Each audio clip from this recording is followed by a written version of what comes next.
श्रीकृष्णः शरणं मम। श्रीगोपीजनवल्लभाय नमः। श्रीमदाचार्यचरणकमलेभ्यो नमः। कल के ग्रहण संबंधित व्याख्यान में वेद का विचार किया गया था, जो चंद्र ग्रहण निर्णय दिया गया। इसके अनंतर कुछ अन्य सूक्ष्म विचार श्री पुरुषोत्तम चरणों ने उसी ग्रंथ में किए हैं, किंतु समयाभाववश उसका वर्णन हम नहीं कर पाए थे। अन्य सब प्रमाण उपस्थापित करने के कारण किंचित विलंब भी हो गया था। अतः अभी इन सब पक्षों का निर्णय किया जाएगा। अनेक इस प्रकार के प्रश्न आए कि सायंकाल के श्री ठाकुर जी की सेवा का निर्णय किस प्रकार से किया जाए, तो इसके समाधान के लिए यह हम निर्णय दे रहे हैं। समान ग्रंथ से ही यह निर्णय दिया जाएगा और अन्य ग्रंथों का इसमें संदर्भ अभी नहीं लिया जाएगा। केवल जो ग्रंथ में श्री पुरुषोत्तम चरण आज्ञा कर रहे हैं इसी को हम देखेंगे। तो उन्हीं पंक्तियों का शीघ्रता से अध्ययन करते हैं। जैसे हमने कल देखा कि श्री पुरुषोत्तम चरणों ने पहले स्पष्ट निर्णय यहाँ पे यह दिया, तत्र ग्रहणे बाल वृद्धातुराणाम ग्रहयामात् पूर्वम एको यामो निषिद्धः, कि ग्रहण के अवसर पर जो बालक हैं, वृद्ध हैं अथवा रोगी हैं, उन्हें ग्रहण का जो प्रहर होता है इसके पूर्व एक याम अर्थात उसके भी प्रहर का एक याम है, अर्थात एक और प्रहर है, वह निषिद्ध है। इसके अनंतर एक वाक्य की मीमांसा की आपने, कि जिसमें दिन को 5 खंड में विभक्त किया गया था, जो साधारण परिपाटी नहीं है, तथापि उसका निर्णय आपने इस प्रकार से दिया कि चंद्र ग्रहण में यही जो निर्णय है इसी को ग्रहण करना चाहिए। चंद्र ग्रहे तो यामा स्त्री इत्यनेन शक्त विषयक निर्णय यही है कि चंद्र ग्रह में 3 याम है, यह लेने चाहिए, और जो सशक्त है इनको इस प्रकार से ही इस वस्तु को लेना चाहिए कि 3 याम पहले ही वेद लग जाता है और भोजन आदि का परित्याग करना चाहिए। इसके अनंतर श्री पुरुषोत्तम चरण यहाँ आज्ञा करते हैं, पुष्टि मार्ग में श्री ठाकुर जी की सेवा बाल भाव से होती है, अतः श्री ठाकुर जी का जो भोग आदि समर्पण सेवा आदि का निर्णय है यह बाल भाव से किया गया है, यही आपने यहाँ बताया है। स्वमार्गे स्नेहस्य प्राधान्यादियो बालेषु न्यायः स आदर्तव्यः, अर्थात हमारे मार्ग में स्नेह का प्राधान्य है, अतः बाल भाव से श्री ठाकुर जी की सेवा की जाती है। अतः जो बालक के लिए शास्त्र निर्णय होंगे यह यहाँ माने जाएंगे।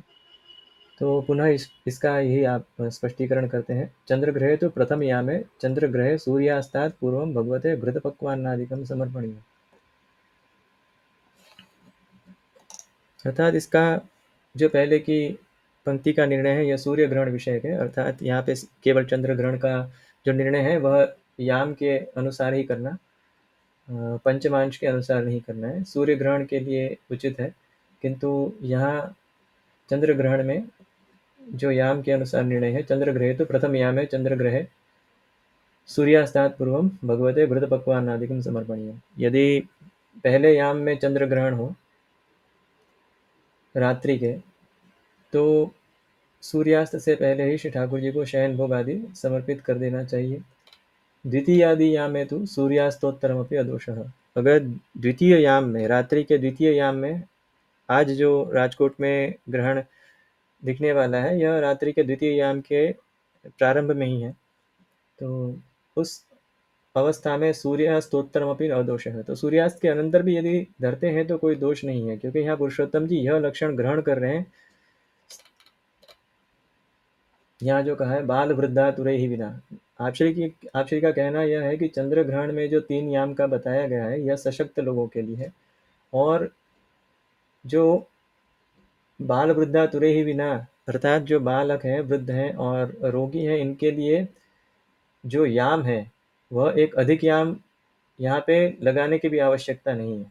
जिस प्रकार से हमने कल कहा था कि कमलाकर भट्ट का यह मत है कि जिस याम में चंद्र ग्रहण हो उसके अतिरिक्त 3 याम का वेद लगता है, तो उसके अनुसार यहाँ पर निर्णय नहीं करना है, किंतु यह इन बालक, वृद्ध और रोगी का व्यावर्तक है। यहाँ इसका अर्थ यह है कि इसको वह वस्तु है सम्मिलित नहीं करते, इनको इंक्लूड नहीं करते हैं, अतः इनके लिए जो व्यवस्था है वह इस प्रकार देखनी चाहिए कि जिस याम में चंद्र ग्रहण हो,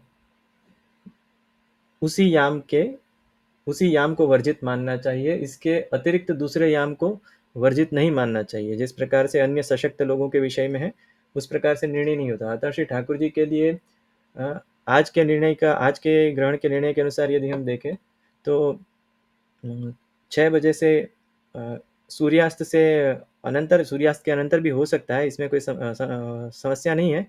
तथापि यहाँ पर श्री पुरुषोत्तम जी ऐसा आज्ञा कर रहे हैं, शयनावसर संकोचा दिवस एव कृत्वा शयनारार्तिकम विधेय, अन्यथा श्री ठाकुर जी को शयन आदि में संकोच होगा। तो इस कारण से सूर्यास्त से पूर्व ही, यद्यपि द्वितीय याम में है, इस ऐसा करने में कोई दोष नहीं है अगर ठाकुर जी को सूर्यास्त के अनंतर भी शयन भोग धरे जाए। तथापि श्री पुरुषोत्तम जी ऐसे आज्ञा करते हैं कि शयन के अवसर में संकोच होगा, अतः दिवस में ही, अर्थात सूर्यास्त से पहले। अतः यह श्लाघ्य पक्ष है कि 6 साढ़े 6 तक श्री ठाकुर जी की शयन आरती आदि हो जाए एवं श्री ठाकुर जी के शयन का क्रम प्रारंभ हो जाए। तो इस प्रकार से निर्णय बताया है। साधारण रूप से वह एक याम यदि हम लेते भी हैं, जिस याम में ग्रहण है इसके अतिरिक्त, तो भी आज के निर्णय में जो राजकोट के सूर्यास्त एवं इसके अनंतर जो ग्रहण के बीच में जो समय है, यह पर्याप्त समय है। अतः वह समय जो है यह इसके अनुकूल ही आता है कि एक याम संपूर्ण हो जाता है और इसके अनंतर 3 याम में जो गत निर्णय हमने दिया था कि पौने 1 बजे तक श्री ठाकुर जी को, अथवा जो भोग आदि तो पहले ही करने पड़ते हैं, इसके अनंतर जो श्री ठाकुर जी के महाप्रसाद है यह लिए जा सकते हैं। अतः और यदि ग्रहण में प्रहर के लिए जो जल का बताया गया है निर्णय अनेक स्थानों पर कि जल है यह 6:58 से जल का प्रतिषेध निषेध है, ऐसा कोई वचन हमें तो मिला नहीं है। अतः 6:58 तक फलाहार आदि करने में कोई दोष प्रतीत नहीं होता है। और जो जल का दोष है, यह कदाचित जैसे हमने कल उपच्छाया का प्रकरण बताया था कि 1 घंटे पहले प्रारंभ होती है उपच्छाया ग्रहण की। तो यदि किसी को इसमें ग्रहण का उसमें जल ना लेना हो, जल ग्रहण ना करना हो तो ठीक है, यद्यपि ऐसे कोई विधान हमें मिले नहीं है। यदि किसी के पास हो तो वो हमें मेल कर सकते हैं, तो इसका परिष्कार भी कर दिया जाएगा।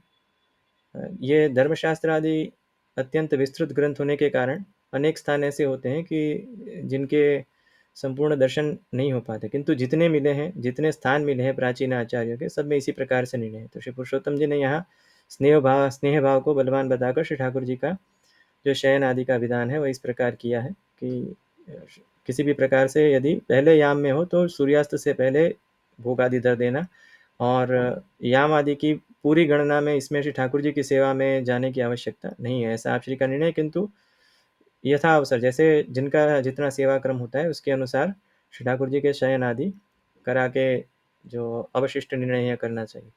तो जितने ग्रंथ दर्शन दे रहे हैं इसमें तो यही हो रहा है। और इससे पहले भी जो कुछ निर्णय आए थे वह कुछ तो विवादास्पद थे। हम यहाँ कोई सभी के त्रुटियां यहाँ गिनाने तो नहीं बैठे हैं, तथापि कुछ कुछ ऐसे विषय हैं जैसे कि जगन्नाथ जी के जो रथ यात्रा थी तो वह द्वितीया की हमारे मत में समीचीन थी, किंतु हमारे संप्रदाय में प्रत्येक स्थान पर वह तृतीया में ली गई, किंतु किसी भी प्रकार से वह तृतीया में उचित पक्ष नहीं था। जो मुहूर्त था वह द्वितीया का ही समीचीन प्रतीत होता था। उस समय हम यह व्याख्यान रख सकते थे, किंतु मैंने जब वो देखा तब तक वह वस्तु में बहुत विलम्ब हो गया था।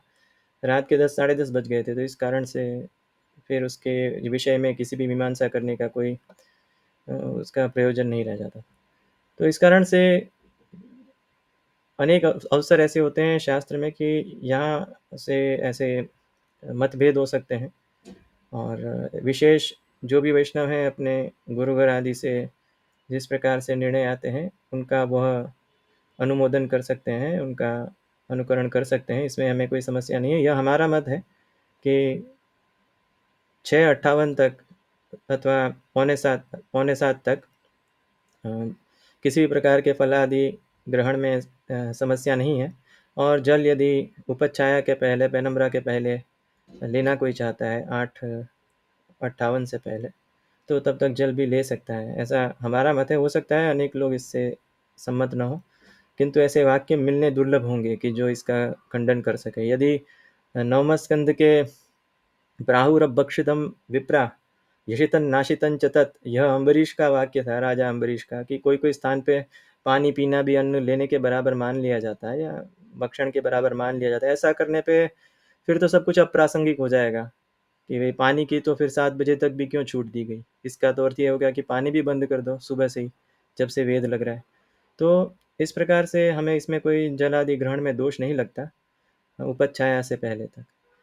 और इसके अनंतर कुछ अध्यापन करने का मन था, किंतु किंचित त्वरा में अभी यह जो ग्रहण के विशेष फल है, पुण्यकाल आदि के फल बताए गए हैं, अब इसका किसी अन्य अवसर पर करेंगे। और यथासंभव जो पाठ आदि का क्रम वैष्णव रखें, स्पर्श आदि की शुद्धि श्री ठाकुर जी की सेवा में एवं अन्य सभी प्रक्रम में जो है वह तो सेवा की सभी घर की रीत में बताई गई है विस्तृत रूप से, तो यहाँ इसकी मीमांसा नहीं की जा रही। यहाँ केवल उन शास्त्रीय पक्षों को दिखाया जा रहा है जो जल अन्न ग्रहण करने में अथवा श्री ठाकुर जी की जो भोग सामग्री आदि के समर्पण में उपयोगी होते हैं। तो इसी के साथ ही यह भी संक्षिप्त व्याख्यान यहाँ समाप्त करते हैं। यह विषय बहुत अच्छे होते हैं, धर्मशास्त्रीय विषय में बहुत सूक्ष्म एवं जटिल निर्णय होते हैं और आनंद आता है इसके अध्ययन में, किंतु थोड़ा इसके लिए समय चाहिए होता है और यह परंपरा से ही पढ़े जा सकते हैं। तो किसी अन्य अवसर पर इसमें विशेष वर्णन करेंगे ग्रहण के स्वरूप महात्म्य आदि में। यह किसी भी प्रकार के ऐसा जो व्यक्ति समझते हैं अन्य पाश्चात्य मतानुयायी अथवा जो पाश्चात्य मत से जो मत हैं इनसे मोहांध हो गए या इन्हें अंधविश्वास आदि इस प्रकार से जो भी कुछ समझते हैं, इनके लिए भी हमारे पास अनेक ऐसी इस प्रकार के निवारण हैं। इनका समय आने पर हम विशेष रूप से निवारण कर ही देंगे, क्योंकि यह जो भारतीय ज्योतिर्विद्या है यह तो सहस्त्र वर्षों प्राचीन है और ऐसे ऐसे यहाँ पे प्राचीन सबूत भट्ट विद्वान हुए कि जिन्होंने ऐसे ग्रंथ लिखे सहस्राब्दियों पहले कि यह संभव ही नहीं है कि इस समय में इस प्रकार के ग्रंथों की सामग्री किसी भी प्रकार की तपोबल अथवा भगवत कृपा के बिना संभव हो। तो यह पूर्ण रूप से अनेक वस्तुएं हैं, यह वैज्ञानिक होती हैं, क्योंकि हमारे जो शास्त्र हैं इनके जो अधिदैववाद है, कोई भी धर्म है यह अधिदैववाद पर ही चलता है और विशेषकर हमारे शास्त्र में जो अधिदैववाद होते हैं वैदिक शास्त्र में, और सारे अर्थ भी इसी प्रकार से आते हैं। तो इसको न समझने के कारण इस प्रकार की इसको अनेक जो पाश्चात्य मतानुयायी इस प्रकार के व्यक्ति होते हैं यह इसकी उपेक्षा करते हैं, किंतु यह भारतीय संस्कृति में प्राचीन काल से ही इसका महत्व रहा है और इसका विशेष वर्णन शनै शनै अग्रिम व्याख्यानों में करेंगे।